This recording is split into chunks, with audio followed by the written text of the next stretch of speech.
안녕하세요. 매일 새로운 사연을 전하는 읽어주는 사연 라디오입니다. 구독과 좋아요, 많은 공유 부탁드립니다. 오늘의 사연 안녕하세요. 저는 올해로 나이가 45살이고 결혼한 지도 벌써 20년이 된 주부입니다. 남편하고는 연애 결혼을 했어요. 연애한 기간까지 전부 합치면 함께한 지도 무려 23년이나 돼서 제 인생의 반을 넘게 함께한 길고 긴 인연입니다. 하지만 그런 남편과는 이혼을 했습니다. 후회만 남는 결혼 생활에 이제서야 종지부를 찍게 되었어요.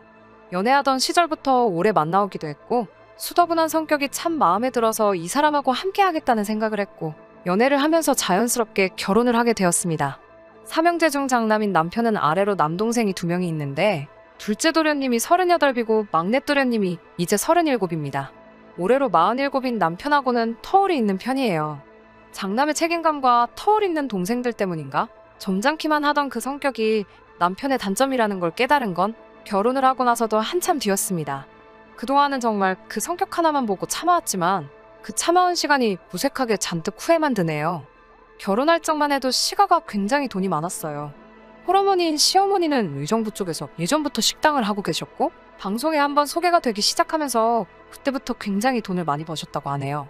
남의 건물에서 시작하신 장사라 식당은 월세를 내고 계셨지만 동네에 시어머니 명의로 된 빌딩도 한 채 있었어요.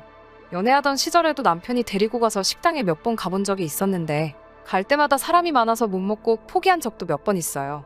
시가가 돈이 많다는 건 결혼 전에도 알고 있었지만 제가 남편과 결혼하기로 결심한 건 결코 그 재산이 탐이 나서가 아니었어요. 그랬다면 결혼 초반에 진작에 이혼을 했겠죠. 연애하던 시절에는 저한테 별로 관심도 가져주시지 않던 시어머니가 결혼을 하기로 결정한 그 이후부터는 저에 대한 태도가 약간 달라지셨어요. 물론 좋은 쪽으로 달라지신 건 아니었어요. 저는 사실 부모님이 2분 다 안 계셨고 할머니 밑에서 자라왔거든요. 시어머니는 그 사실을 이미 알고 계셨고 결혼을 하기로 정하고 저와 처음 만난 자리에서 저에게 대놓고 우리 집 재산을 노리고 온 거 아니냐는 말까지 들어야 했어요. 그런 게 아니라고 몇 번을 말씀드려도 부모 없는 사람의 말을 자기가 어떻게 믿냐고 대답하셨고 결국 결혼할 때도 그 어떤 금전적인 지원을 받지도 못했습니다. 저는 그게 차라리 잘 됐다고 생각했어요. 저도 저 나름대로 혼수며 모며 할머니한테 다른 부담을 안겨드릴 필요가 없었으니까요. 결혼 첫 해에는 시어머니가 가게 좀 도와달라고 부르시더라고요. 일을 시키러 부른 거지만 결혼 후 저를 처음 찾으시는 거였기 때문에 이참에 저의 진면목을 한번 보여드려보고자 앞치마를 동여매면서 의욕적으로 뭐부터 할까요, 어머님? 하고 물어봤는데 저보고 앞치마를 왜 매냐고 넌 주방 근처는 얼씬도 할 생각 하지 말고 홀에서 음식 내가고 상 치우고 깨끗하게만 해놓으라고 하시더라고요. 제가 비법을 훔쳐갈 거라고 생각이라도 하셨나 봐요. 식당 일은 관심도 없고 할 생각도 없는데 말이죠. 성수기 때라 몇 주간 도와드리고 그냥 돌아왔는데 매일마다 업소용 쇠고기 다시다 상자가 그렇게 많이 나오더라고요. 시어머니 손맛의 비법이 뭔지는 안 봐도 딱 알겠더군요. 결혼한 지 2년째 되던 해 시어머니가 도련님 둘을 저희 집으로 보내왔어요. 장사하시면서 도무지 도련님들 뒷바라지하기가 힘들다고 하면서요. 특히 재수하는 막내 도련님 좀 잘 좀 부탁한다고 하셨죠.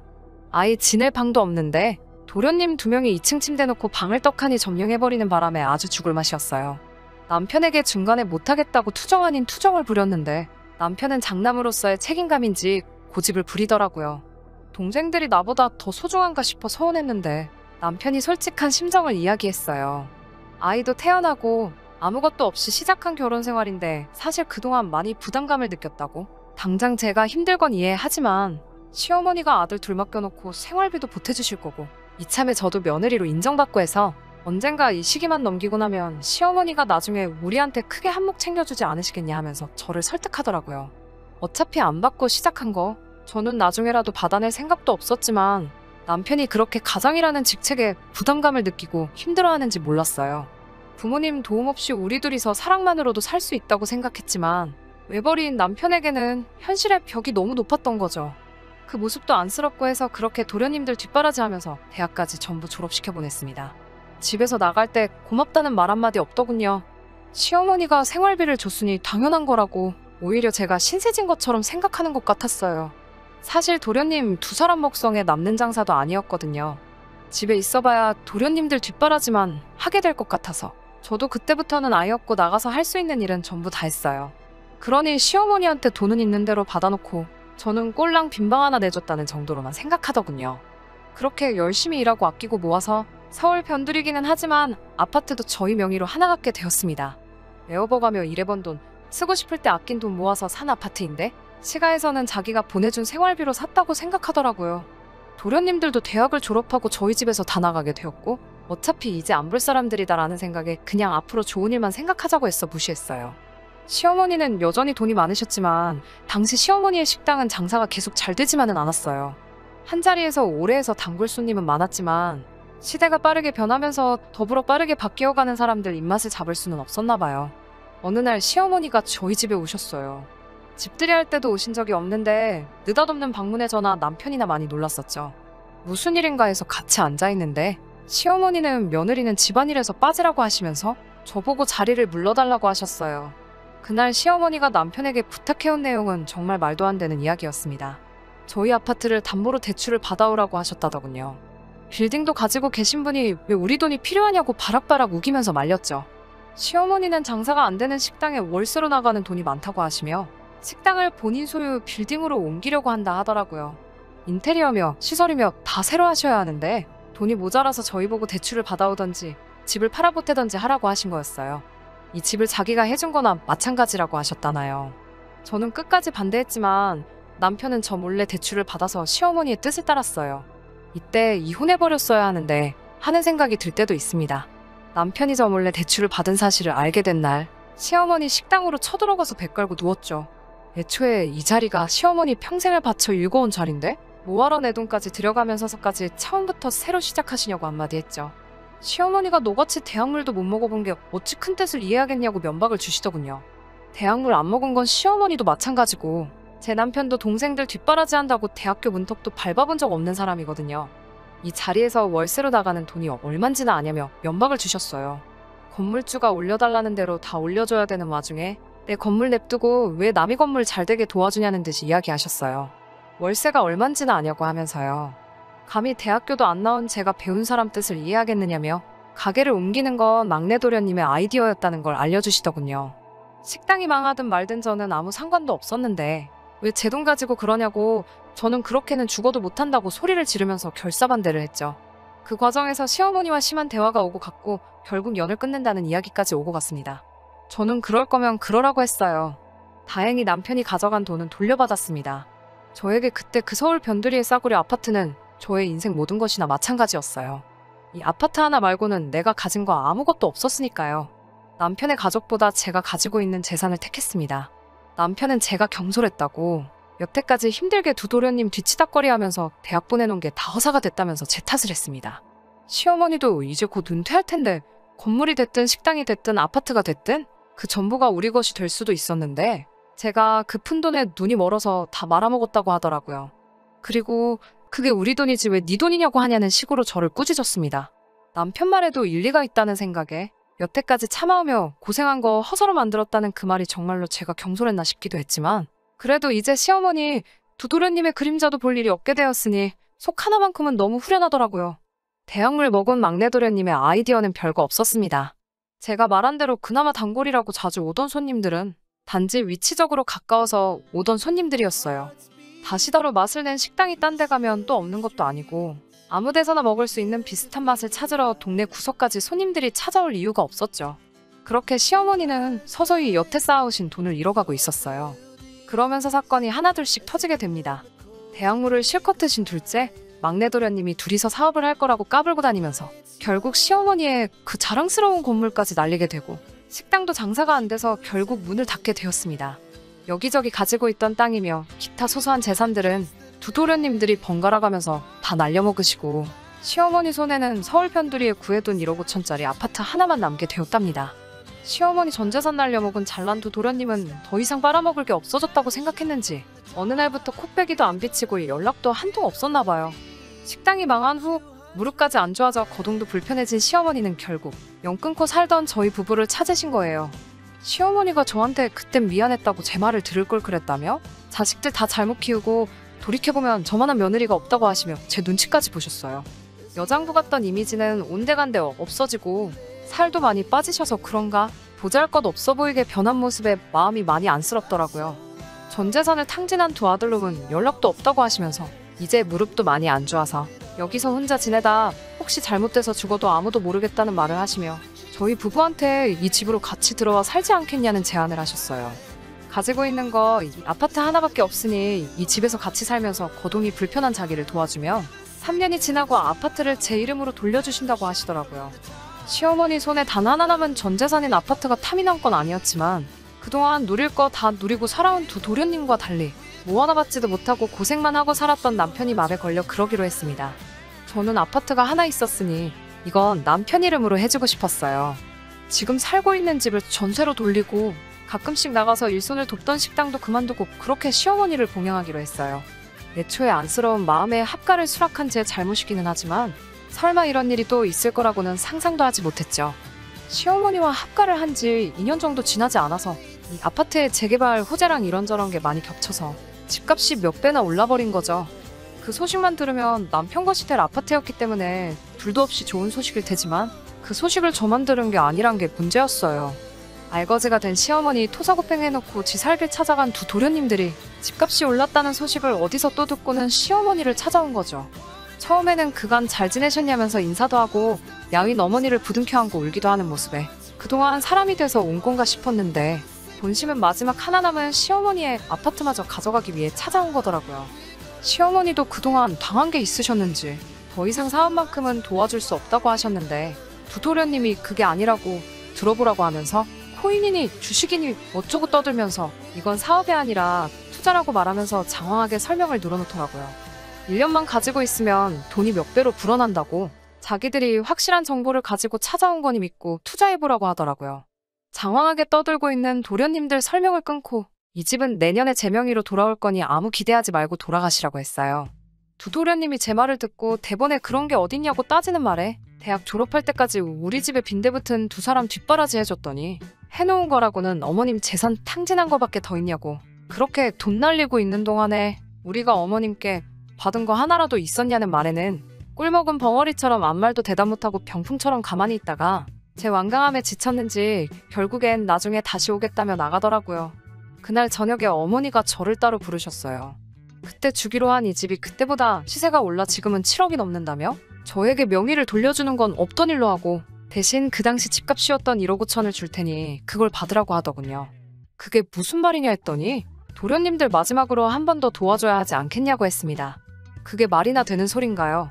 남편한테 제발 시어머니 좀 말려보라고 불러다가 자리에 앉혀놓으니 저와 같이 싸워도 모자랄 판에 대학 나온 동생들이 저렇게 확신에 차 있다고 어쩌고 저쩌고 하면서 아까 말하는 거 보지 않았냐고 1년만 갖고 있어도 이 집 세 채는 살 수 있다고 말하면서 저희도 시어머니가 말하는 대로 1억 5천만 받고 동생들한테 그 돈에 지금 전세 준 아파트 전세금까지 맡겨서 인생 역전 해봐야 하지 않겠냐고 하더라고요.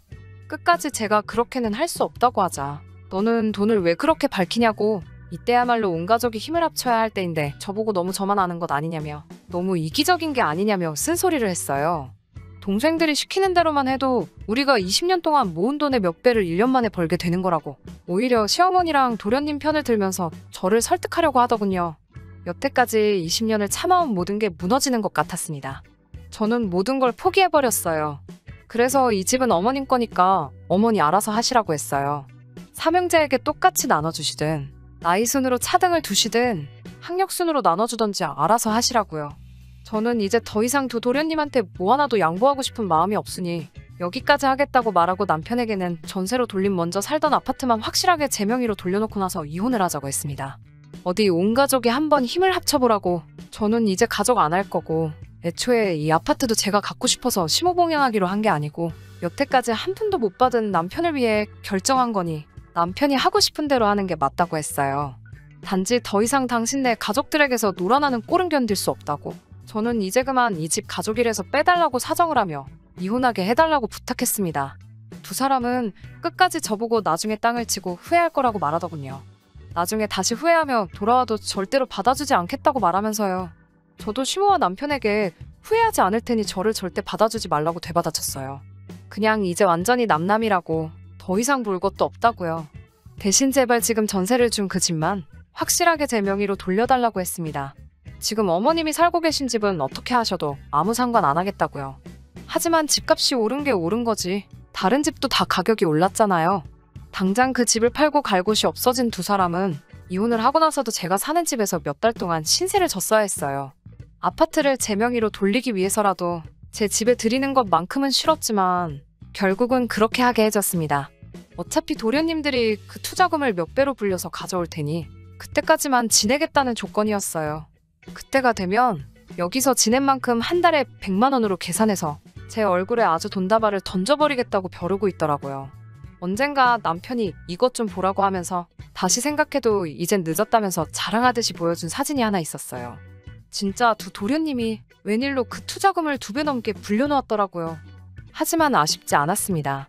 그때 남편이 너는 진짜 후회하게 될 거라고 으름장을 놓으며 보란듯이 이혼 서류에 사인도 했고 아파트도 결국 그날부로 제 명의로 돌려놓아줬으니까요.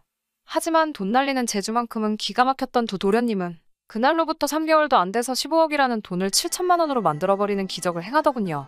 그 7천만 원도 두 도련님이 몰래 둘이서 나눈 건지 어느 날 연락도 없이 날라버렸고 남편과 시어머니는 그제서야 제 다리를 붙잡으면서 제발 자기들 살려달라고 이제 갈 곳도 없다고 자기들을 이렇게 버릴 거냐며 울고불고 난리였어요. 이 집을 살 때 남편이 고생한 점도 있으니 제 이름으로 대출을 300 정도 받아서 이걸로 다시 일어나 보라고 하고 이제 저와는 제발 연 끊고 살자고 하고 내쫓아버렸습니다. 방금까지 울고불고 하던 사람들이 문 밖으로 내몰리니 저보고는 독하다고 사람이 그러면 안 된다고 하면서 욕을 하더라고요. 그렇게 큰 소리를 치더니 아파트 현관 앞까지 가서는 다시 또 제발 우리 좀 살려달라고 비는데 신기하게도 일말의 미안한 마음도 들지 않았습니다. 저희 아들도 아빠의 모습에 질렸는지 진작에 그랬어야지 뭐 일이 오래 걸렸냐고 제 편이 되어주네요.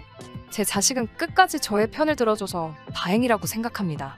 이제 저는 시어머니 모시기 전에 다니던 곳에서 다시 일하면서 제 아들이랑 같이 행복하게 살려고 합니다. 혹시나 남은 돈 들고 날라버린 두 도련님에 대한 소식을 듣게 된다면 나중에 한 번 더 소식 한번 전해보도록 할게요. 긴 이야기 들어주셔서 감사합니다. 오늘의 사연은 여기까지입니다. 구독과 좋아요, 알람 설정해주시면 앞으로 더 좋은 사연으로 찾아오겠습니다. 감사합니다. 안녕하세요. 매일 새로운 사연을 전하는 읽어주는 사연 라디오입니다. 구독과 좋아요, 많은 공유 부탁드립니다. 오늘의 사연 시작하겠습니다. 안녕하세요. 매번 올라오는 사연 듣기만 하다가 용기 내서 사연 한번 보내봅니다. 나이가 많아 글재주가 없어 두서가 없을 수도 있는데 내 이야기다 싶거니 생각하시고 넓은 아량으로 들어주시길. 그러면 이야기 한번 시작해 보겠습니다. 저는 58년생 개띠 격동의 시기를 헤쳐온 눈에 넣어도 아프지 않은 3명의 손주를 가지고 있는 할머니입니다. 아래로 연년생 아들, 딸 갖고 있으니 저도 따지고 보면 며느리한테는 불편한 시어머니이기도 하고 반대로 우리 딸한테는 세상에 하나뿐이 없는 친정엄마이기도 합니다. 매번 올라오는 사연들 보면서 제가 며느리가 볼 때는 너무한 시어머니이기도 하겠다는 생각이 들기는 하는데 제 얼굴에 침 뱉는 것 같아 어디 가서는 남 부끄러워 말해본 적 없는 이야기니 이렇게 사연 한번 적어봤습니다. 애들 아빠하고는 선봐서 만났고 사랑 없이 시작한 결혼 생활이지만 이제는 뗄래야 뗄 수 없는 강한 유대관계를 가지고 있습니다. 서로 없어서 죽고 못 사는 정도는 아니지만 죽을 때까지 함께할 사람이라는 사실 하나만큼은 확고하네요. 당시에 건설업에 종사하던 애들 아빠 덕에 당시 신도시로 개발 중이던 일산으로 삶의 터전을 옮겼습니다. 이제 와서 아들내미 딸내미는 그때 왜 분당으로 가질 않고 일산으로 갔느냐고 투정 아닌 투정을 들어야 했지만 저는 한 번도 일산에 터 잡은 것을 후회한 적이 없어요. 애들 말대로 분당에 터 잡았으면 더 넉넉한 형편이긴 하겠지만 말이죠. 지금 제가 사는 곳도 분당 못지않게 집값이 많이 올랐거든요. 2013년도에 둘째인 아들놈 장가 보낸 걸 마지막으로 이제 부모로서 해야 할 일 다 끝냈다는 생각이 들고 남은 여생 손주들이나 돌보며 즐기다 가면 되겠다는 생각이 들더군요. 아파트 하나 가지고 있는 거 애들 아빠랑 저랑 둘이서 노후자금으로 쓰고도 남을 정도로 아파트 가격도 오른 상태고 애들 커가면서 틈틈이 재테크한 돈으로 딸내미 시집도 보내고 아들 결혼할 때 집 사라고 1억 5천이나 보태줬으니 저희들 할 도리는 충분히 다 했다고 생각합니다. 아직도 며느리가 그런 건지 아들내미 머리에서 나온 건지 진실은 모르지만 아들내미 결혼할 때 이러쿵 저러쿵 사건도 많았답니다. 아들놈이 뜬금없이 지금 일산집을 팔아 자기들 신혼집하게 아파트를 해달라고 하더군요. 이미 1억 5천이나 도와주지 않았느냐고 하니 어차피 아버지도 곧 은퇴하실 거고 두 사람이 사는데 신도시에 30평대 아파트가 뭐가 필요하냐면서 저희가 지원해준 돈을 도로 가져가서 작은 연립 하나 구해서 살라고 그리고 일산집 팔아서 자기들 신혼집을 투자 가치가 있는 어디 지역에다가 해달라고 했습니다. 농담식으로 그렇게 해주면 엄마 아빠 나이 들면 모시고 살 거냐고 한마디 던졌더니 그 말에는 그건 나중에 상황 봐서라고 말만 흐리고 대답은 않더군요.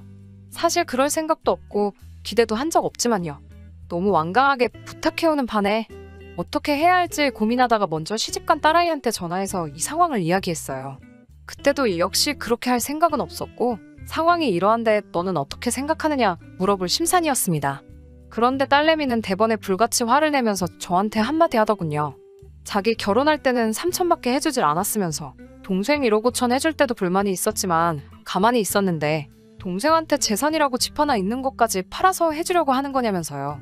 저는 그렇게 할 거라 말한 적도 없는데 그날을 기점으로 그걸 가지고 남매가 서로 내가 더 받았네 덜 받았네 부모한테 지가 더 잘했네 못했네 하면서 싸우고 있으니 그 꼬라지가 한심하기 그지 없더군요. 아들 결혼 준비하는 와중에 두 사람을 집으로 불러 정확하게 말해줬습니다. 지금 사는 아파트는 유산으로 나눠줄 생각도 없고 정리할 생각도 없다고요. 아들한테도 새집해줄 생각일랑 전혀 없다고.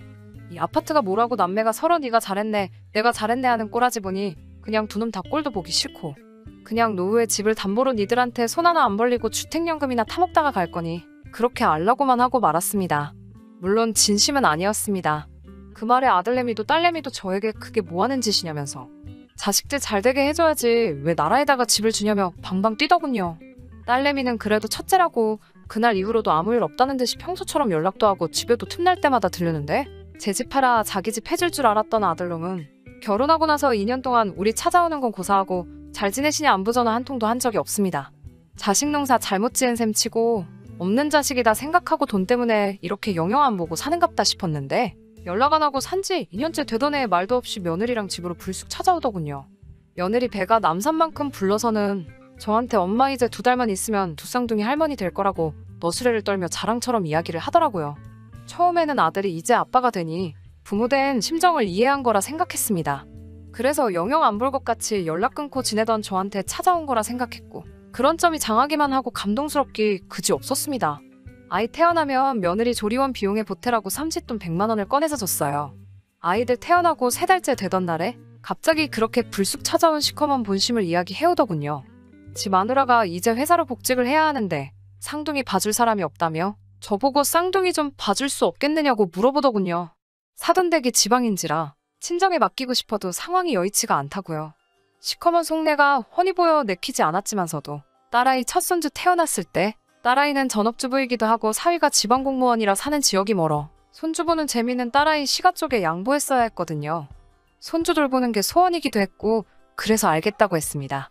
그렇게 5개월 정도를 일산에서 노원까지 버스랑 지하철을 갈아타면서 아들 집으로 출근을 했습니다. 며느리는 제가 아이를 봐주기 시작한 지 얼마 후부터 눈치 아닌 눈치를 주기 시작하더군요. 집에 들어오자마자 아들한테 집에 먼지가 많다는 둥 같이 퇴근하고 들어왔으면서 여태 설거지도 안 하고 뭐 했냐고 핀잔을 준다던지 아기들 쓰는 이불은 자주 빨아주는 게 좋지 않냐고 하며 누가 봐도 제가 들으라고 마치 저보고 집에 있으면서 해놓으면 좀 좋냐고 하는 소리처럼 들리더군요. 애 봐주는 것도 모자라 집안일도 거들어달라는 듯이 눈치를 주기 시작하니 제가 속이 좁은 사람일 수도 있겠지만 해주기가 싫어지더군요. 그래서 하루는 두 사람을 불러서 이제 차비도 많이 들고 날도 추워져 힘들다고 못하겠다는 식으로 이야기했습니다. 그랬더니 며느리가 대본에 이달 말에 그간 수고하셨다고 안 그래도 100만 원을 드리려고 하던 참인데 왜 갑자기 그러시느냐고 뭐라 하더군요. 그깟 돈 몇 푼 받고 싶다고 하는 것도 아니고 돈 때문에 그러는 거였으면 진즉에 첫 달부터 안 했을 거라고 이야기했더니 대번에 저들이 뭐 섭섭하게 한 것이 있냐는 식으로 나오더군요. 애 봐줄 사람 없다고 2년 만에 찾아온 것도 아무 말 없이 그냥 넘어가 줬는데 저들이 섭섭하게 한 게 있냐는 말을 들으니 더 이상 할 말도 없더군요. 아들이 제 면전 앞에다 대고 성화를 내더군요. 맞벌이에도 돈이 모자란 지들 사정 뻔히 알고 있지 않느냐고요. 그때 자기가 말한 대로 제 집 팔아서 자기들 집 해줬으면 애 엄마도 일권 두고 전업주부를 했을 거라며 그 집이 지금 얼마인지는 아냐면서 저 때문에 손해를 봤다는 식으로 말했습니다. 거기에 저희는 주택연금에 노령연금까지 타고 있지 않냐면서 따지고 보면 제가 자기들보다 더 여유 있을 거라고 자식이 잘하려고 발버둥 치고 있는데 좀 도와주면 안 되냐는 식으로 따져 물어오더군요. 듣다 보니 노친네가 용돈 몇 푼 달라고 곤조 부린다고 생각하는 것 같아. 아니라고 됐다고 그냥 애 봐줄 터이니 이 이야기는 그만하자고 말하고 대화를 마무리 지었습니다. 어느 날 평소처럼 아들 집에서 손주들 돌보고 있는데 사부인이 집으로 문을 따고 들어오시더군요. 어쩐 일이냐 여쭤봤더니 깜짝 놀라시며 이야기 못 들으셨냐고 하면서 며느리랑 전화 연결을 시켜줬습니다. 저한테 미리 언질 한번 해주지 않은 채 그날 며느리가 이제 친정엄마가 집에서 같이 지내시면서 아이들 돌봐주기로 했다고, 지가 정신이 없어서 저한테 말한다는 걸 깜빡했다면서 이제 그만 오셔도 된다고 이야기하더군요. 그렇게 아들내외한테 토사구팽당하고 돈 밝히는 쉬모가 돼버린 채 약속이라도 한 데 또 2년이라는 시간을 아들내외와 다시 연락 한 통 없이 지내게 되었습니다. 제게 원래 주려고 했다던 100만 원도 끝끝내 주지 않더군요. 아들내외의 행동이 괘씸하기도 했지만 5개월 동안 정이 잔뜩 들었는지 손주놈들이 너무 보고 싶었는데 연락 없어 지내는 그 기간 동안 사진 한 장 받아볼 수 없었습니다. 아들내외나 사부인 카카오톡에 올라오는 사진 몰래 보는 것 말고는 손주들 볼 방법도 없었어요. 답답한 마음에 딸내미가 찾아온 날에 이 이야기를 했더니 딸내미도 그 사실에 불같이 화를 내더군요. 그 자리에서 아들에게 전화를 걸어 엄마한테 그러는 게 아니라고 화를 내는데 통화 중에 이게 다 엄마가 자초한 일이라고? 오랜만에 전화해서 그런 식으로 잔소리만 할 거면 앞으로 연락하지 말라는 듯이 대답하고 그냥 전화를 끊었어요. 딸내미는 사돈댁에다가 아들 줬다고 생각하라고, 요즘은 아들이 출가회인이라고 없는 자식 치라고 이야기하지만 부모된 마음에 그게 되나요? 더군다나 손주들하고 짧은 시간이지만 정도 잔뜩 들었는데 말이에요. 무소식이 희소식이겠거니 생각하면서 그렇게 2년이 훌쩍 지났는데 아들놈에게 또 뜬금없이 연락이 왔습니다. 손주들 데리고 애비가 좋아하는 과자 몇 봉지 사서 저희 집으로 왔어요. 무슨 바람이 불어서 찾아왔는가 했더니 대번에 또 애들 좀 봐줄 수 있냐고 물어보더군요. 사부인은 어쩌고 다시 나에게 애들을 봐달라고 하느냐고 했더니 그간 애들 봐주시다가 허리가 안 좋아지셔서 한동안 쉬기로 했다더군요. 애들 아빠도 이제 은퇴한 상황이고 아들 사는 집까지 가려면 차비도 드는 데다가 요 근래 바쁠 때마다 친언니가 하는 식당에서 일 도와주며 용돈벌이 하던 것도 손주들 봐주려면 이제 못하게 되었으니 못해도 월 50씩은 받아야겠다고 말을 했더니 아들놈이고 며느리고 할 것 없이 그 자리에서 안색이 바뀌더군요. 장모님은 지난 2년간 돈 한 푼 안 받으며 손주들 봐줬는데 엄마는 왜 그렇게 만날 때마다 돈돈돈 하시냐면서 아들내외는 생각 좀 해보겠다고 말하고는 제 대답이 마음에 안 들었는지 저녁도 같이 하지 않고 곧바로 손주들 데리고 집으로 돌아가더라고요. 그러고 한 일주일 지났나 며느리에게서 좋은 생각이 있다면서 연락이 왔습니다. 출근길에 아이들을 제 집에 내려주고 퇴근길에 태워가는 식으로 하게 되면 차비가 따로 들지 않고 저도 고생할 필요가 없으니 좋고, 그렇게 되면 제가 달라고 한 돈 50 대신에 차비만큼 제외해서 20만 원만 달달이 들여도 충분하지 않겠냐고 하더군요. 의도가 뻔히 보이는 며느리 얄미움에도 그날 잠깐 봤을 뿐인데 안 본 사이에 부쩍 커버린 손주들이 할머니 말하는 게 자꾸 눈에 밟혀서 알겠다고 했습니다. 은퇴하고 집에서 지내는 애들 아빠도 그날 처음 손주들 보니까 너무 좋았는지 이번엔 집에서 자기도 도와줄 테니 그렇게 하자고 했고요. 앞서 말씀드렸다시피 제가 이미 노후 준비까지 다 끝나 있는 상황에서 진짜 돈 얼마가 받기 위해 애를 봐주기로 한 건 아니었습니다. 거절했다가는 또다시 아이들을 방패 삼아 연락 끊고 지낼 거라는 생각에 순순히 아들내외 뜻을 따르기로 한 거였죠. 아이들이 5살이 되면 어린이집에 보낼 계획이라고 했으니 힘들더라도 2년 정도만 그렇게 하면 되겠더군요. 그래도 주기로 한 20만 원은 매달 5일이 되면 꼬박 챙겨서 보내줬습니다. 아들한테 엄마가 좋아하는 돈 잘 받았냐고 생색내는 연락을 받아야 했습니다. 얼마 되지도 않는 돈이기도 했지만 저를 위해 쓰지 않고 오롯이 손주들 돌보는 데에만 사용했습니다. 초반에는 출근길에 손주들 데리고 집으로 왔고 퇴근길에는 집에 들려 애들을 데려갔습니다. 대중교통 1시간 반씩 걸려가며 아들 집까지 갈 필요도 없었고 가장 힘든 갓난쟁이 시기도 지난 데다가 힘써야 하는 일들은 애 아빠도 도와주니 사실 처음 쌍둥이 봐줄 때보다 그렇게 힘들 것도 없었습니다.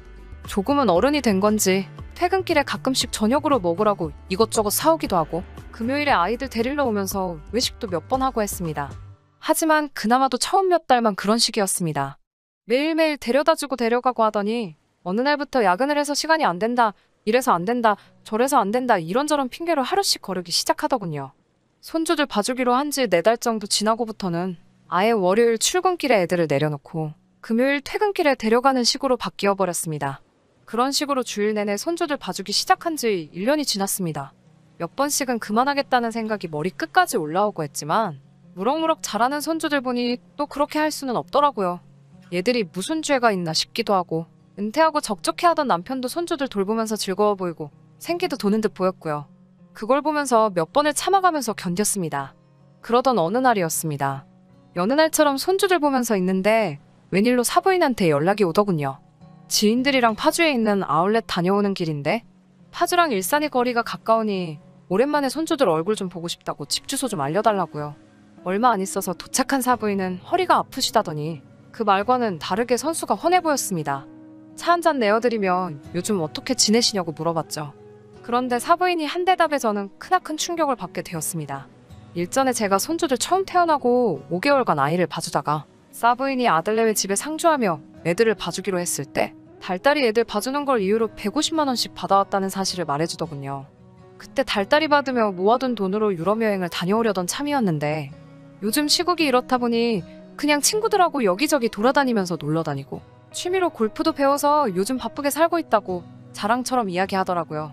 제가 알기론 사부인은 돈 한 푼 안 받으시고 아이들 봐주셨다고.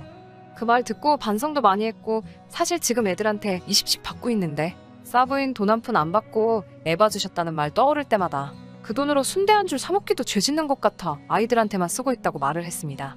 대번에 사부인이 농담하지 말라는 식으로 애들 봐주면서 100만 원씩 받은 거 다 알고 있다고 불편한 심기를 숨기지 않으시더군요.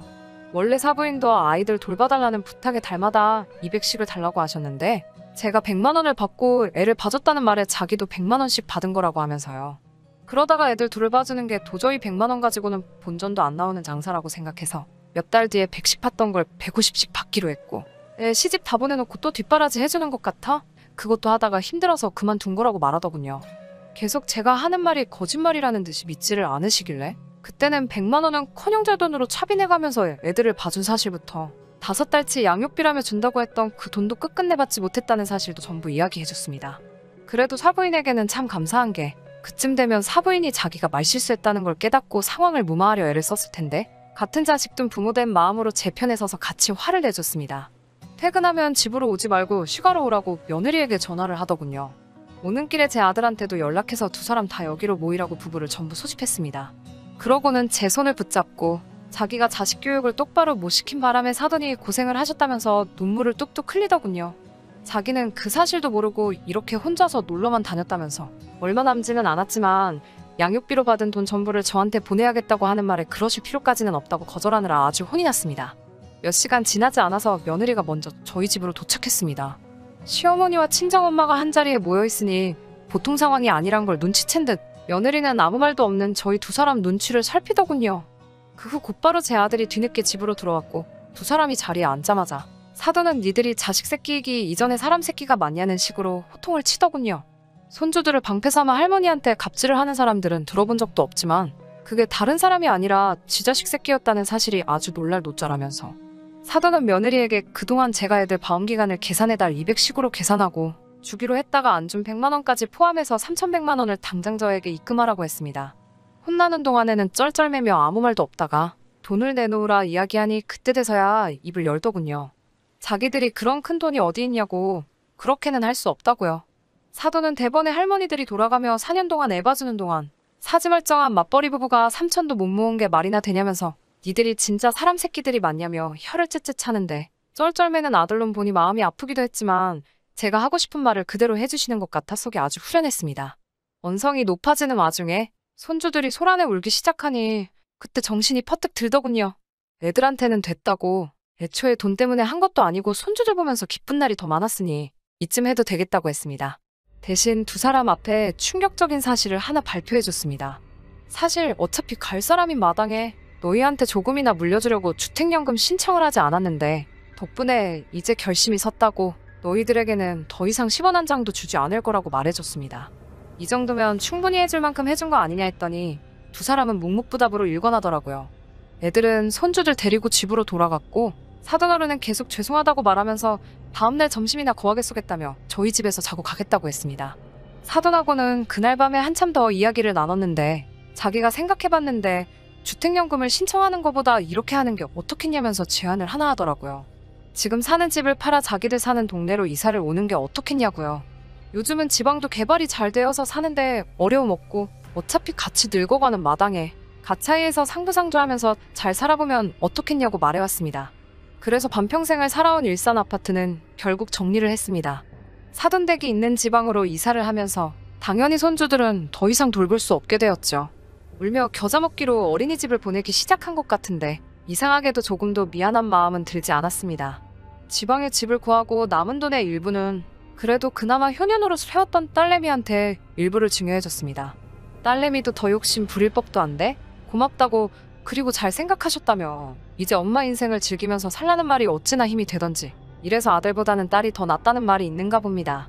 사돈댁과는 이웃사촌이 돼서 그 어느 때보다 즐겁게 잘 지내고 있습니다. 공기도 맑아 너무 좋고 저보다 4살 아래인 사돈과는 사이가 무척이나 가까워져서 제가 이사 온 날부터 매일같이 시간을 보내고 있어요. 저를 언니 부르면서 동네 구경도 시켜주고 골프도 가르쳐주고 자기 친구들도 소개시켜주고요. 태어나 처음으로 하는 경험들이 신나기만 합니다. 지난 추석에는 며느리를 데리고 저희 집으로 오더라고요. 여태껏 못한 효도 잔뜩 하고 저녁 8시까지 집에 들어올 생각 하지 말라고 하고는 며느리를 저희 집에 두고 갔어요.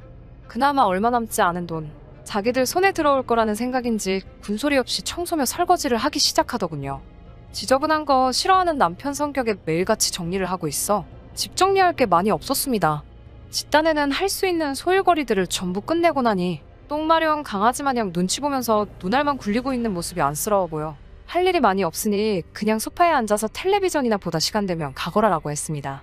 그것마저 눈치가 보이는지 허리를 쭉 세우고 각 잡고 앉아 불편하게 텔레비전 보는 모습을 보니 그동안 묶은 채증이 싹 가시는 것 같아 기분 하나만큼은 좋더라고요.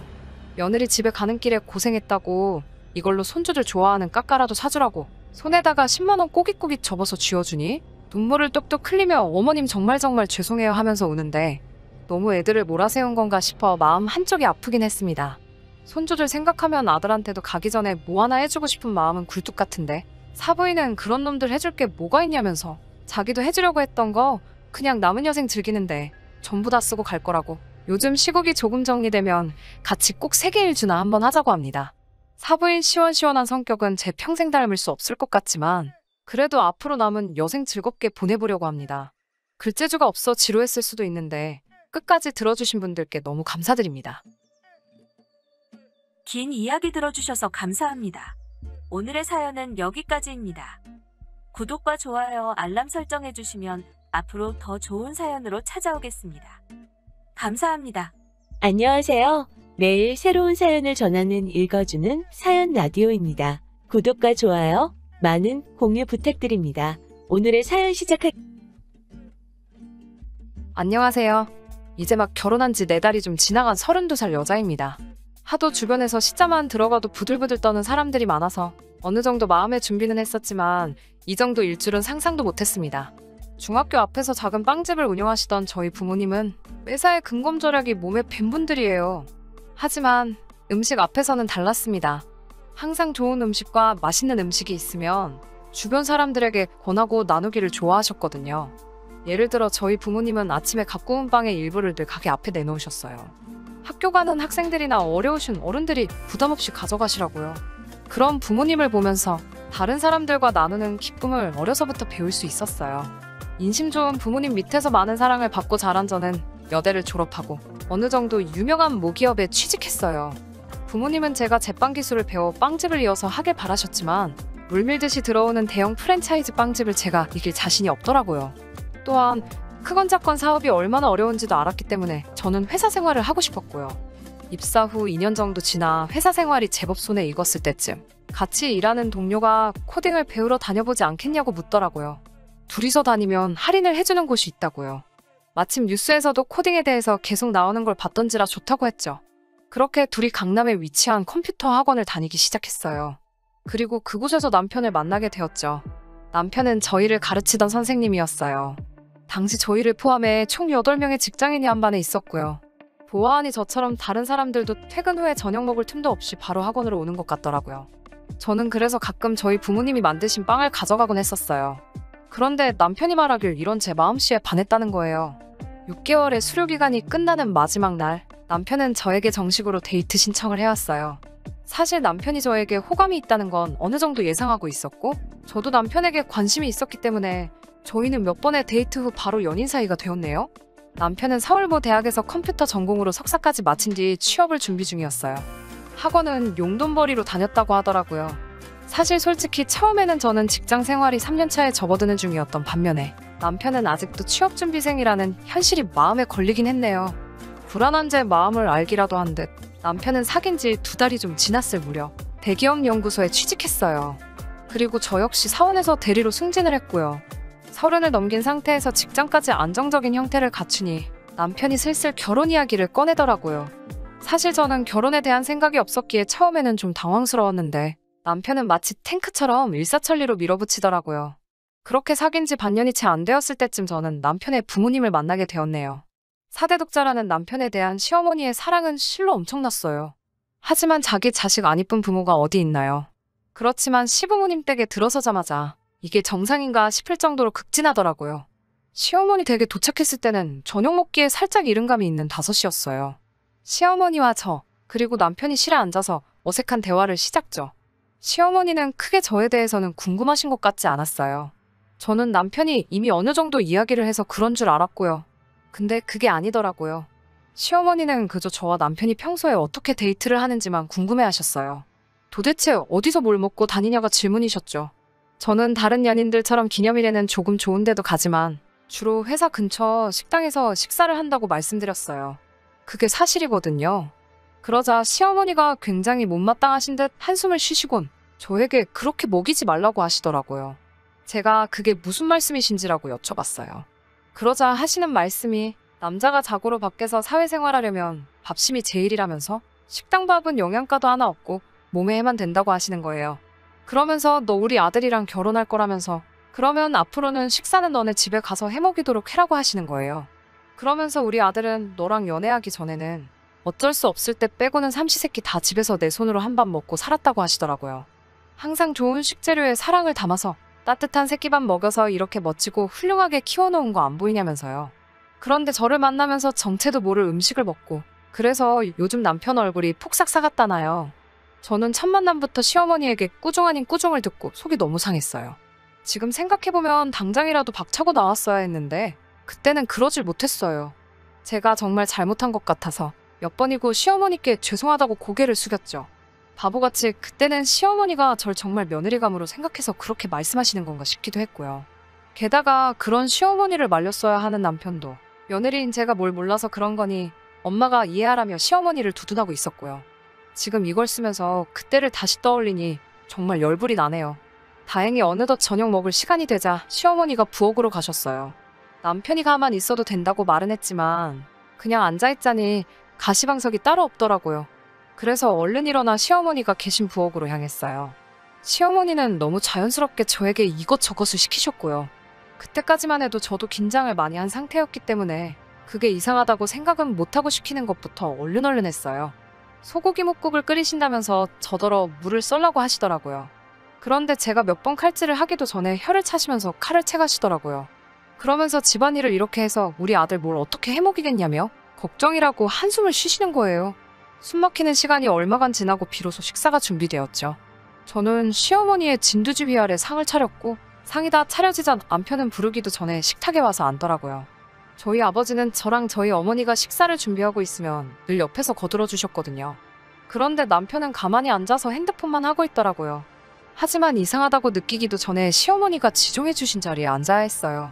남편 맞은편에 앉았는데 보니까 남편 국하고 제 국하고 분명 같은 시간 방금 전까지 같이 만든 게 분명했는데 무슨 다른 음식인 것 마냥 생긴 게 다르더라고요.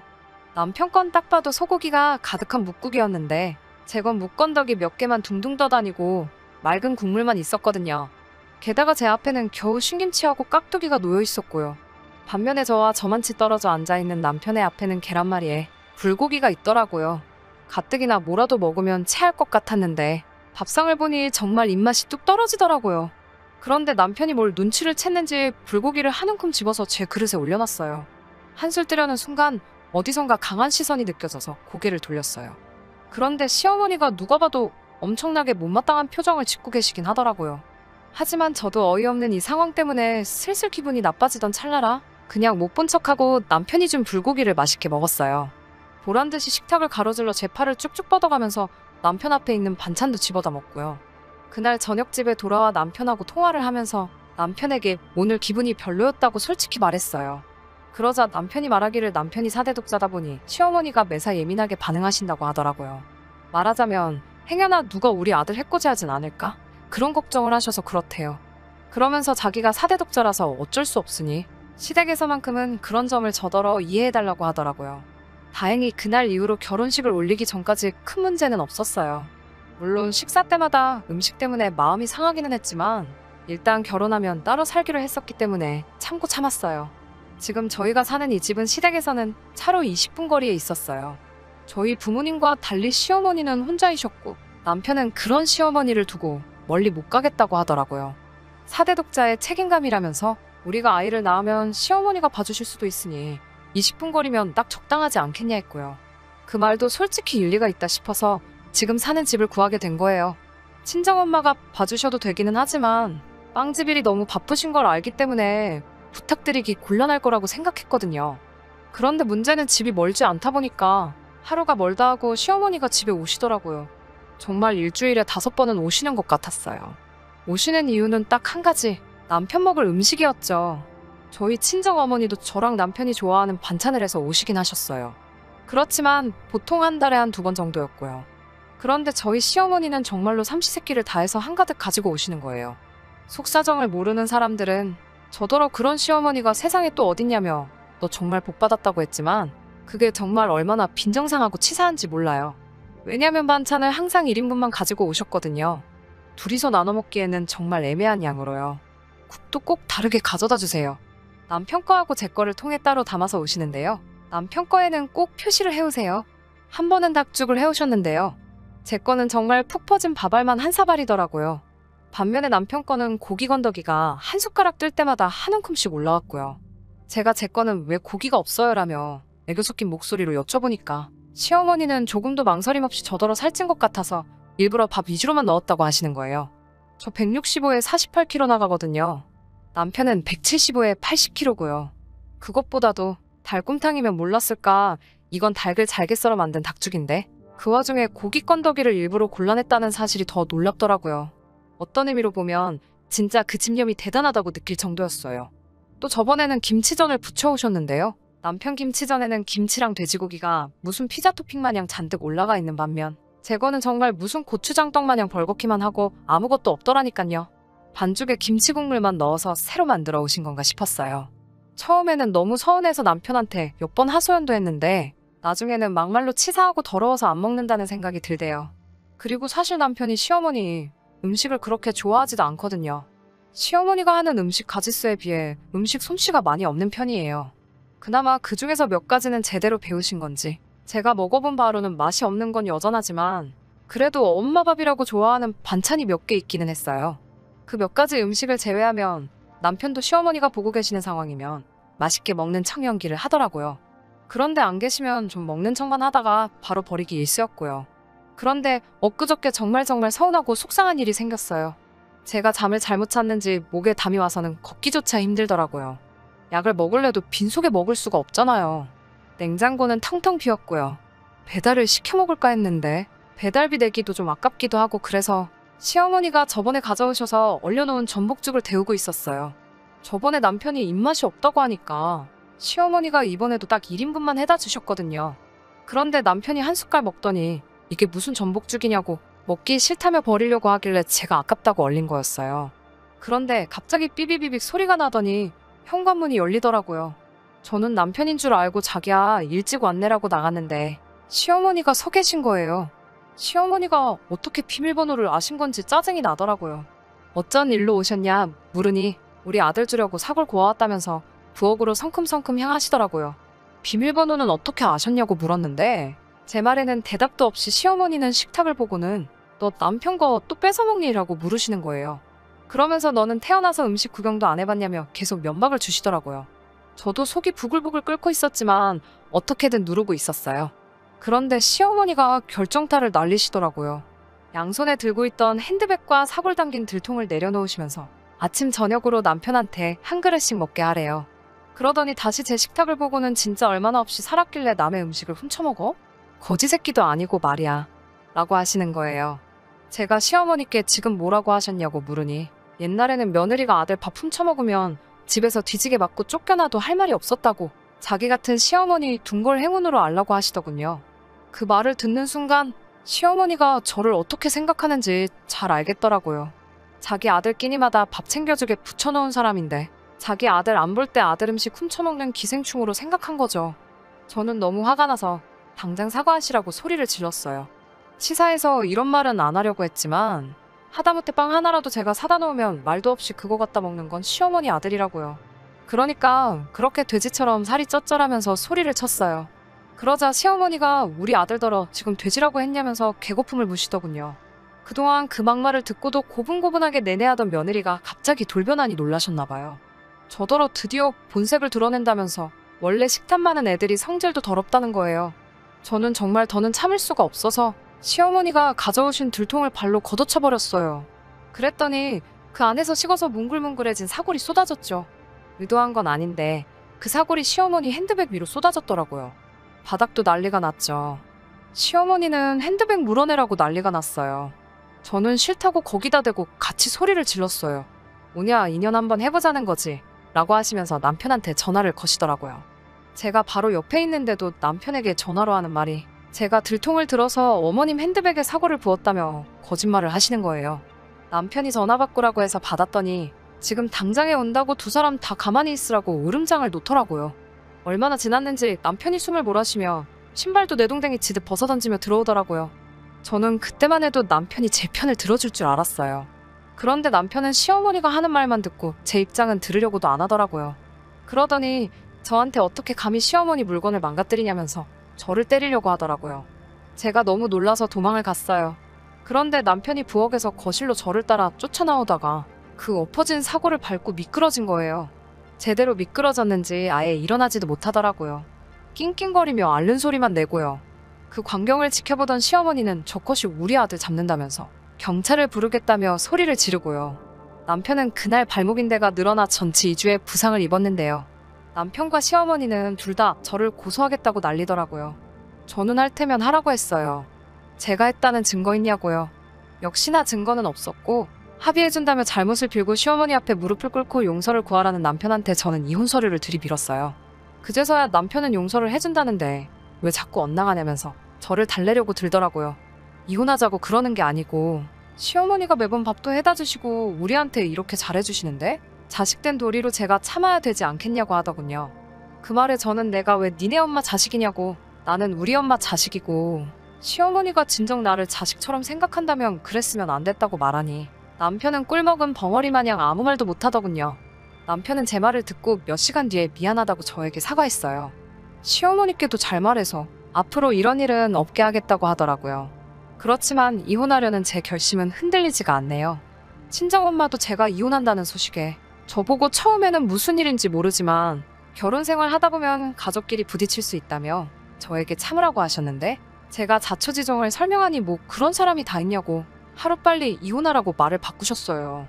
친구들한테는 우스갯소리로 사골국물 때문에 이혼한다고 얘기했지만 그게 사실은 아니고요. 고약한 신보를 가진 사람들하고 가족으로서 살아갈 자신이 없네요. 시어머니는 남편한테 무슨 말을 들은 건지 얼마 전부터 괜히 저한테 전화도 한번 해보고 말도 붙여보려고 하고 있어요.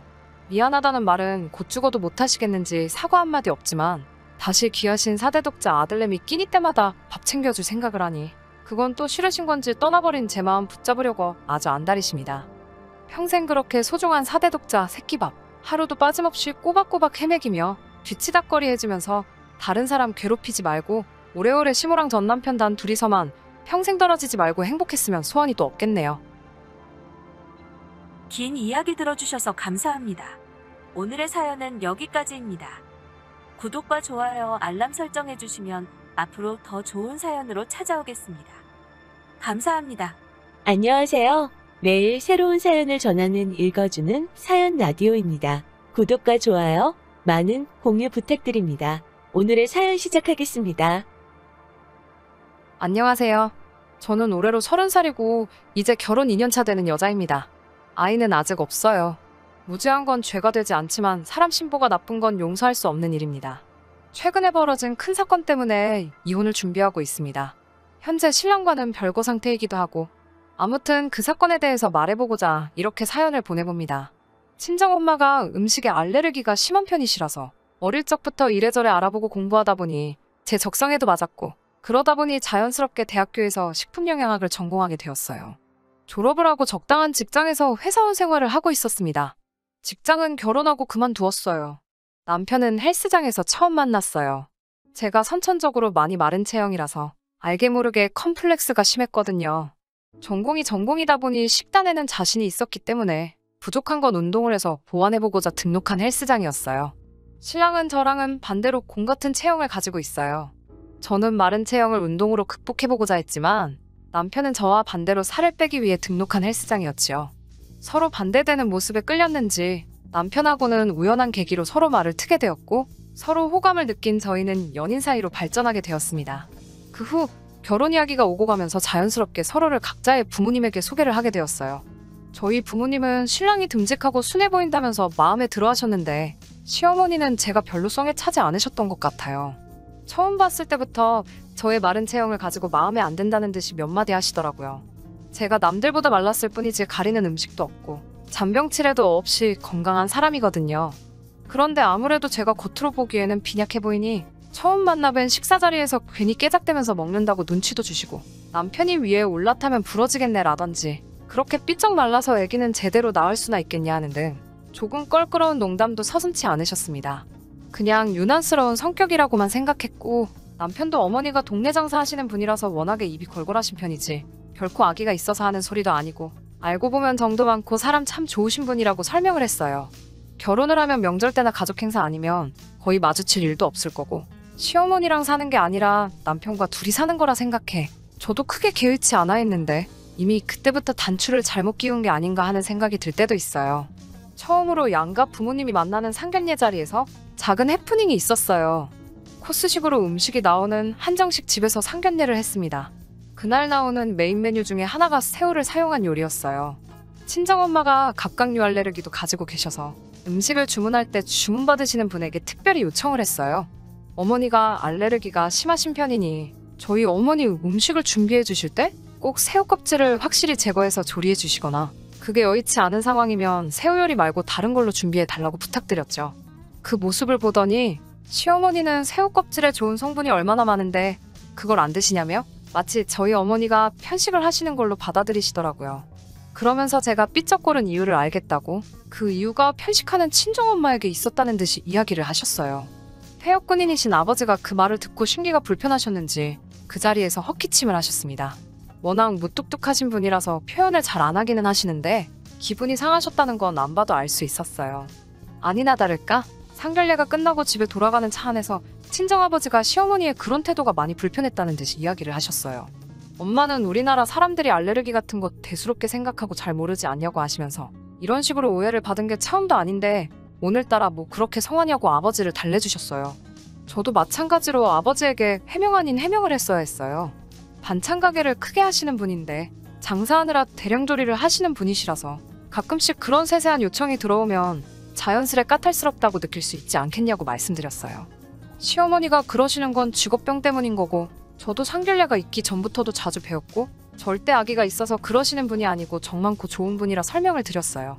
결국 아버지는 내켜하지 않으셨지만 알겠다고 이해를 하셨고 그 이후에도 몇 번 양가 부모님끼리 만나는 자리도 있었는데 다행히도 그때처럼 별다른 사건은 일어나지 않았습니다. 그렇게 결국 저와 남편은 결혼을 하게 되었습니다. 형편도 되지 않았고 해서 신혼살림은 의정부 쪽에 잡게 되었어요. 시가에서는 조금 무리를 해서라도 서울에 있는 시가 근처로 집을 구하는 게 어떻겠냐고 제안해왔지만 그것만큼은 다른 이유를 대서 거절했어요. 친정은 아버지가 군복무를 하셨던 양주 쪽이라서 거리가 있는 편이고 시댁 근처에 신혼집 잡아서 좋은 일 있었다는 사람도 본 적이 없어서 아쉬워하는 남편에게는 미안했지만 신혼집은 그냥 의정부 쪽에서 시작하고 형편이 나아지면 이사를 가자는 식으로 설득했습니다. 시아버지 생신날을 제외하고는 시댁에 불려가거나 하는 일도 없었어요. 그렇게 알콩달콩 꿈만 같던 신혼생활을 시작했어요. 혹시나 하는 마음에 남편을 병원에 데리고 가서 알레르기 항원 검사를 했는데 남편은 평생을 모르고 살았는데 견과류에 알레르기 반응이 있더라고요. 증상도 거의 없다시피 미미한 편이기도 했지만 알레르기라는 게 모르는 사이에 악화가 될 수도 있는 부분이라서 조심스럽게 되더라고요. 어느 날이었는데 결혼하고 처음으로 시어머니께 시가로 와보라는 전화를 받게 되었어요. 그날 처음으로 시어머니께 잔소리를 들었습니다. 남편의 회사가 시가에서 15분 거리로 굉장히 가까운 편이에요. 언제인지는 모르겠는데 남편이 저에게는 비밀로 하고 시가에 들려서 저녁 식사를 하고 갔었나 봐요. 그날 남편이 무슨 말을 했는지는 모르겠지만 그날 이야기를 가지고 시어머니는 제게 잔소리를 시작하셨습니다. 오랜만에 보니 애가 아주 반쪽이 되었다면서 신혼집을 근처로 잡았으면 애가 출퇴근하는데 고생이 덜했겠지 않았겠느냐고 제 고집 때문에 아들이 고생하고 있지 않느냐는 말로 시작을 하셨어요. 그러면서 제가 남편 밥도 똑바로 안 해준다는 듯이 말씀하시더라고요. 신혼집 위치에 대해서는 할 대답이 없었지만 식사에 관해서는 그렇지 않다고 아침밥도 꼬박꼬박 챙겨주고 있고 식단을 짜서 도시락까지 싸주고 저녁도 시간 맞춰서 꼭 먹이고 있다고 답변 드렸습니다. 시어머니는 밥을 몇 끼를 먹는 게 중요한 게 아니라고 하시면서 신랑이 제 음식이 입에 안 맞아서 죽겠다고 불만이 많다고 했다고 하더라고요. 제가 유난을 떠는 걸 수도 있지만 전업주부 일을 하면서 제 전공 지식을 살려 하루하루 필요한 필수 영양소까지 다 계산해가며 식단까지 짜서 해주고 있었거든요. 하지만 신랑이 시어머니께 그런 말을 했다는 것보다 제가 차려주는 밥이 맛이 없다고 말한 게 그때는 더 충격적이었어요.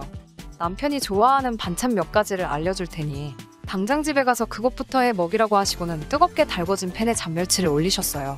멸치볶음을 하시려고 했는지 식탁에 땅콩이 한 봉지가 있길래 시어머니께 어머님, 남편이 견과류에 알레르기 반응을 보이는 게 있어서 땅콩은 안 넣을게요 하고 땅콩이 들어있는 봉지를 한쪽으로 치웠습니다. 그랬더니 멸치를 볶고 있던 뜨거운 주걱으로 제 손을 탁 치더니 갑자기 화를 내기 시작하셨어요. 너는 그러면 내가 아들한테 못 먹일 것을 먹이려는 거냐라고 말하고 싶은 거냐고 어디서 어른을 가르치려 드냐면서 말이죠.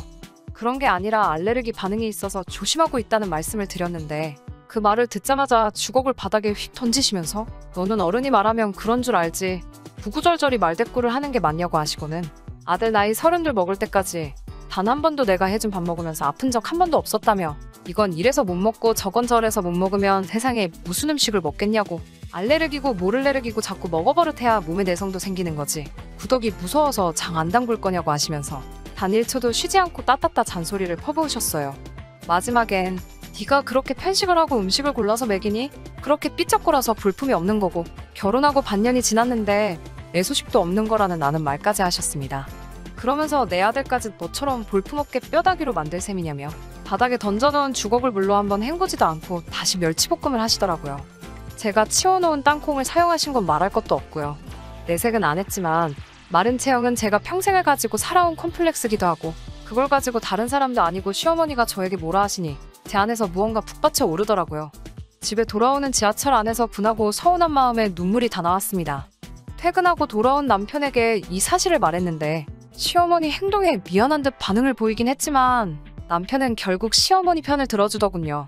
제가 해주는 밥이 엄마가 해주는 거에 비해 간도 심심하고 맛이 없기는 하다고요. 그때 제 안에 스위치가 꺼진 듯 남편에게 그렇게 엄마가 해주는 밥이 좋으면 나랑 결혼은 왜 했냐고 따지면서 엄마 밥 먹고 싶으면 엄마랑 가서 살라고 그날 서운했던 마음을 남편에게 전부 풀었습니다. 제가 다 화를 내고 나니 남편도 머쓱해졌는지 진심으로 사과하더라고요. 시어머니께는 자기가 2번 다시 그런 말 하지 못하게 잘 이야기하겠다고 말을 하길래 그러지는 말라고 대답했어요. 시어머니 성격에 그새 제가 일러 바쳐서 일을 키웠다는 식으로 나올 것 같아서요. 하지만 그 이후로 명절같이 특별한 날을 제외하고는 시가 식구들하고 마주치는 일이 없으면 좋겠다고 말했고 남편도 그 말에 그러기로 했습니다. 그렇게 한동안은 시가와는 부딪히지 않고 살아왔어요. 남편도 저 몰래 시가에 가서 식사를 한다거나 하는 일도 없었고요. 괜히 제가 남편이어도 못하게 하는 것 같아 마음 한구석은 불편하기는 했지만 그렇게 하는 편이 저를 위해서 더 좋겠다는 게 제 생각이었습니다. 실제로 그렇게 한 이후로 남편과는 아무런 사건 없이 더 서로를 아껴주게 되었으니까요. 하지만 진짜 큰 사건은 따로 있었어요. 지금으로부터 4개월 전으로 돌아갑니다. 남편에게 나이가 6살 차이가 나는 여동생이 한 명 있었는데 결혼식 날짜가 잡히게 되었어요. 남편 될 사람은 미국에서 잘 나가는 변호사라고 들었고 한 달 후 결혼식을 올리고 미국으로 떠나기로 되어 있었습니다. 그래서 마지막으로 가족들이 다 같이 모여서 축하해주고 송별식도 해주고 싶다고 시가에서 가족 행사가 열리게 된 것이죠. 시어머니께서 저희 부모님도 꼭 모시고 오셨으면 좋겠다 하시더라고요. 사돈어른들 못 본 지도 한참 되었으니 시모가 솜씨발휘해서 대접 한번 해드리고 싶다고요. 내키지는 않았지만 그렇다고 그 말을 듣고 모셔가지 않을 수가 없었어요. 외식을 했었으면 좋았겠지만 시국이 시국인지라 인원 제한 때문에 대가족이 모여 식사할 수 있는 곳도 없었기 때문에 결국 예정된 대로 시가에 모여서 식사를 하게 되었습니다. 사실 인원 제한 때문에 거기서도 그렇게 모여서는 안 되었지만 가족 중에 한 명이 미국으로 건너가는 상황이었으니 어떻게든 되겠다는 생각으로 모이게 되었습니다. 친정엄마가 음식 알레르기가 심하시니 미리 저는 조심해야 할 재료를 종이에 적어서 시어머니께 보내드렸어요. 또 그게 무슨 유난이냐며 잔소리를 하실까 걱정을 했는데 의외로 덤덤하게 알겠다고 하시고 걱정하지 말라고 하시더라고요. 행사 당일 저는 다른 가족들보다 조금 먼저 도착해서 시어머니를 도우면서 상을 같이 차리고 있었습니다. 그런데 보니까 준비하신 해물전골에 꽃게도 몇 마리씩 들어가 있고 새우도 껍질째 그대로 준비되어 있었어요. 엄마는 드실 수가 없으니 조금 곤란한 모습을 보였는데 시어머니가 네 엄마 건 따로 만들었다고 하면서 된장찌개 뚝배기 하나를 보여주시더군요. 이것저것 잔뜩 들어간 해물전골에 비하면 두부건더기밖에 없어 볼품없었지만 그래도 육고기를 사용한 다른 요리도 많았기 때문에 크게 문제될 것이 없다고 생각했습니다. 신우를 위한 행사가 시작되었고 행복하게 잘 살라고 이런저런 좋은 이야기를 나누고 식사가 시작되었습니다. 반찬 가게를 하시기 때문에 시어머니 솜씨가 좋은 편이라서 자리에 있던 사람들 모두 다 음식이 맛있다고 칭찬 일색이었고 전반적으로 분위기가 아주 좋았어요. 저는 손님들 국도 주느랴 밥도 주느랴 정신없이 일하고 있어서 무슨 일이 일어난지도 몰랐는데 식사를 하고 계시던 친정엄마가 앉은 자세로 그대로 바닥에 혼절을 하셨어요. 당연히 큰 소란이 났고 저도 당황해서 들고 있던 것도 다 집어던지고 엄마한테 향했는데 엄마의 입술이 퉁퉁 부어있는 상태였고 호흡이 곤란하셨는지 숨도 가빠 보였고 그래서 의식이 없는 상태였어요. 누가 봐도 알레르기 반응 때문에 그런 거였습니다. 조심해서 드셨을 텐데 뭐를 드시고 그런 건지 몰라 당황스러웠어요. 항상 상비약으로 약을 가지고 다니시는데 마침 그날따라 약도 안 가지고 오셨나 봐요. 엉엉 울면서 구급차를 불러 응급실로 향했습니다. 엄마는 알레르기 반응 때문에 정신이 없을 텐데도 구급차 안에서 살짝 의식이 돌아오셨는지 저를 걱정하시면서 엄마가 바보같이 약을 안 가져와서 그랬다고 사돈네 행사인데 미안해서 어쩌냐며 그 걱정을 하고 계시더라고요. 응급실에서 주사를 맞고 어느 정도 증상이 가라앉아 쉬고 계신 엄마를 보니 그제서야 제정신이 들더라고요. 문득 전화기를 보니 남편한테서 전화가 수십 통이 와 있었어요. 엄마의 상태를 물으려 전화를 했는가 싶어 이제 조금 괜찮아지셨다고 말하려 전화를 했는데 남편은 위급한 목소리로 빨리 와서 장인어른 좀 말려달라고 거의 울 듯한 목소리로 다급하게 말을 해왔습니다. 옆에서 통화 내용을 들은 엄마도 도무지 무슨 상황인지 짐작이 안 가시니 엄마는 괜찮으니 어서 가보라고 하시더라고요. 온갖 생각이 교차해서 가는 동안에도 무슨 일이 벌어지고 있나 정신이 다 없었어요. 택시를 타고 겨우 도착한 시댁은 아주 난장판이 되어 있었습니다. 경찰까지 출동한 상태였고 남편과 다른 친척들 3명이 달라붙어 친정아버지를 뜯어말리고 있었어요. 결혼을 앞둔 신우는 그 앞에서 얼굴을 감싸 안은 채 엉엉 울고 있었습니다. 머리는 완전히 헝클어진 상태로요. 저는 당장 아버지한테 달려가 이게 뭐하는 짓이냐고 소리를 질렀어요. 아버지도 저를 보고 제정신이 들었는지 그때부터 감정을 추스르기 시작하셨고 조용히 저와 함께 경찰서로 향했습니다. 아버지 손에는 신우의 것으로 보이는 머리카락이 몇 가닥 잡혀 있었어요. 그리고 진술서를 작성하는 과정에서 충격적인 상황의 전말을 듣게 되었습니다. 친정엄마가 응급실에 실려가는 과정에서 시어머니가 혼자 중얼거리듯 한 말이 아버지를 화나게 만든 것이었어요. 시어머니는 실려가는 엄마를 보고 애미가 저렇게 약골이니 딸년도 그 모양이지 라고 말하며 혀를 쯧하고 찼다고 하셨습니다. 그 말을 우연찮게 아버지가 들으셨는가 봐요. 원체도 욱성질을 가지고 계시고 시어머니의 아나무인적인 태도에 진노하신 아버지는 그 자리에서 밥상을 뒤집어 엎어버리고는 근처에 있던 신우의 머리채를 잡아버린 거죠. 신우의 머리채를 잡고 한바탕 호통을 치셨답니다. 시어머니를 향해 니년 말대로라면 애비가 머리카락이 없으니 딸년을 대머리로 만들어놔야겠다고 똑같이 맞불을 놓으신 거였어요. 시아버지가 머리숱이 많이 없으신 편이거든요.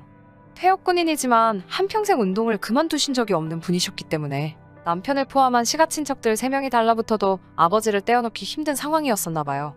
그 와중에 사실 아무 잘못 없는 신우가 말려든 부분에 대해서는 저도 할 말이 없고 면목도 없지만 그 상황에 사과는커녕 친정아버지에게 머리채를 잡혀있는 신우를 보고 어디 해볼 테면 해보라고 아주 콩밥을 먹여주겠다고 시어머니도 한 발자국도 물러나지 않고 제가 도착할 때까지 친정아버지를 도발하면서 울음장을 놓고 계셨었나 봐요.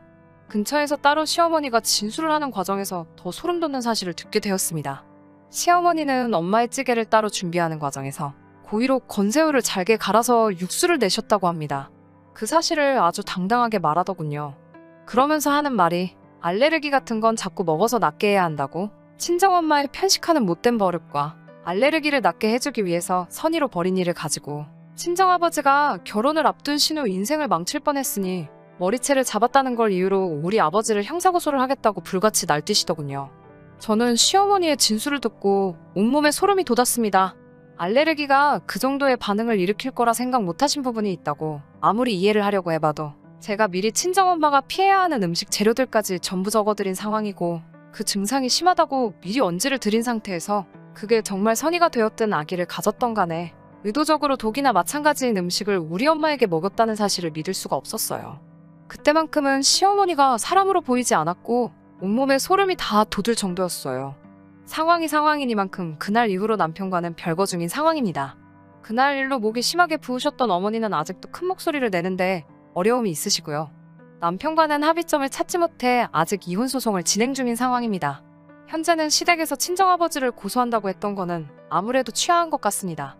시어머니가 진술하는 과정에서 의도적으로 친정엄마에게 먹여선 안 될 것을 먹인 정황을 있는 그대로 밝히셨고 아버지가 신우의 머리채를 잡은 건 분명 잘못한 일이지만 그날 응급실에 실려가시면서 사경을 헤매신 친정엄마의 증세와 비교해보면 승산이 없다고 생각하셨나 봐요. 정말 자칫하다가는 죽을 뻔하셨거든요. 아무래도 그게 재판 과정에서 본인들에게 불리하게 적용될 것이라는 생각을 하신 것 같습니다. 남편하고는 사실 둘 사이에 그렇다 할 문제점은 없지만 양쪽 부모님이 서로 이렇게 된 상황에서 이혼을 하는 것이 맞다고 생각합니다. 별거 중인 상황에 양가에서 별다른 이야기는 오고 가지 않습니다. 신우는 예정대로 결혼식을 올렸고 현재는 미국으로 가 있는 상황이지만 아직도 상태가 호전되지 않은 우리 엄마는 그때부터 지금까지 아무 일도 하고 계시지 못하거든요. 도가 지나친 아버지의 행동에 손가락질을 하실 분들도 많을 거라 생각합니다. 사실 속이 뻥 뚫리는 사이다 같은 사연도 아닐 것이라 생각하고요. 하지만 아직도 최악의 경우 그날 잘못되셨을 친정엄마를 생각하면 천벌을 받아 마땅한 시가 식구들이 그 정도로 끝난 게 오히려 다행이지 않겠냐는 생각도 하고는 해요. 그 자리에 아버지가 아닌 제가 있었다면 더한 일도 하지 않았을까 하는 생각도 들 때가 있습니다. 제가 좀 더 사람 고르는데 신중했다면 이런 일도 없었을 것 같아 아직도 힘들어하는 엄마를 보면 죄송한 마음밖에 들지 않습니다. 긴 이야기 들어주셔서 감사합니다. 오늘의 사연은 여기까지입니다. 구독과 좋아요, 알람 설정해주시면 앞으로 더 좋은 사연으로 찾아오겠습니다. 감사합니다.